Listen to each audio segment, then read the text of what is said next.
ಓಯ್ petrol ಹಾಕಯ್ಯ. Helmet ಇಲ್ಲ ಅಂದ್ರೆ ಪೆಟ್ರೋಲ್ ಹಾಕಲ್ಲ ಸರ್. ಏನಯ್ಯ ತಲೆ ಎಲ್ಲ ಮಾತಾಡ್ತೀಯ, ದುಡ್ಡು ಕೊಡಲ್ವಾ? ಹಾಕಲ್ಲ ಸರ್. ನಮಗ್ ಲಾಸ್ ಆದ್ರೂ ಪರವಾಗಿಲ್ಲ. ಇವತ್ತು ಸಮಾಜದಲ್ಲಿ ಹೆಲ್ಮೆಟ್ ಹಾಕ್ತೆ ಎಷ್ಟೋ ಜನ ಬಿದ್ದು ಅವ್ರು ಹೆಚ್ಚು ಕಡಿಮೆ ಮಾಡ್ಕೊಳ್ಳೋದು ಅಲ್ಲದೆ ಅವ್ರ ಮನೆಯನ್ನೆಲ್ಲ ಬೀದಿ ಪಾಲ್ ಮಾಡಿದ್ದಾರೆ. ಹೆಲ್ಮೆಟ್ ಹಾಕೊಳ್ಳದೆ ಇದ್ರೆ ಯಾವುದೇ ಕಾರಣಕ್ಕೂ ಪೆಟ್ರೋಲ್ ಹಾಕಲ್ಲ ಸರ್. ಈ ಆಂದೋಲನ ಇಲ್ಲಿಂದನೇ ಶುರುವಾಗ್ಲಿ.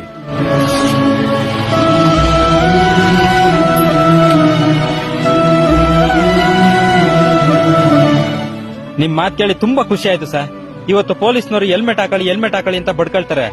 ಸಾಲ್ದು ಅಂತ ದಂಡ ಹಾಕಿ ಬುದ್ಧಿನೂ ಕಲಿಸ್ತಾರೆ. ಆದ್ರೂ ನಮ್ ಜನ ಹೆಲ್ಮೆಟ್ ಹಾಕಲ್ಲ. ಆದ್ರೆ ನೀವು ತಗೊಂಡಿದ್ರಲ್ಲ ಈ ನಿರ್ಧಾರ, ಇದೇ ತರ ಎಲ್ಲಾ ಪೆಟ್ರೋಲ್ ಬಂಕ್ ಅವರು ತಗೊಂಡ್ರೆ ನಮ್ ಜನ ಖಂಡಿತವಾಗಿ ಹೆಲ್ಮೆಟ್ ಹಾಕ್ತಾರೆ ಸರ್.